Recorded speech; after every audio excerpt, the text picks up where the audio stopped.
पुसद शहरात घरगुती गॅसचा कृत्रिम तुटवडा, परंतु काळ्या बाजारात गॅस उपलब्ध. पुसद शहरात गेल्या 2 महिन्यांपासून घरगुती गॅस सिलेंडरचा गंभीर व संशयास्पद तुटवडा निर्माण झाला असून यामुळे सर्वसामान्य नागरिक अक्षरशः हैराण झाले आहेत. पहाटे 4 वाजल्यापासून रांगेत उभे राहूनही गॅस सिलेंडर मिळत नसल्याचे चित्र दररोज दिसून येत आहे. ही बाब प्रशासनासाठी सुद्धा अत्यंत लज्जास्पद ठरत आहे. घरगुती सिलेंडरसाठी नागरिकांना 1200 ते 1500 रुपये मोजावे लागत असतानाही वेळेवर गॅस सिलेंडर मिळत नाही.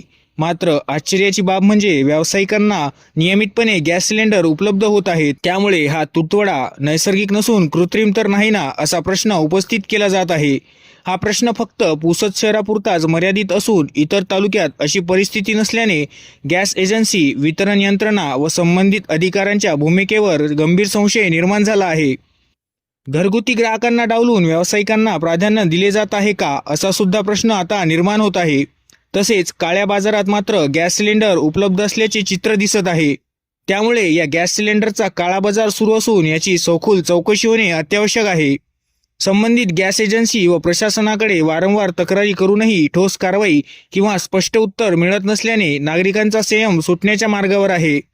जर प्रशासनाने तातडीने हस्तक्षेप करून पुरवठा सुरळीत केला नाही तर नागरिक रस्त्यावर उतरून तीव्र आंदोलन करण्याचा इशारा देत आहेत.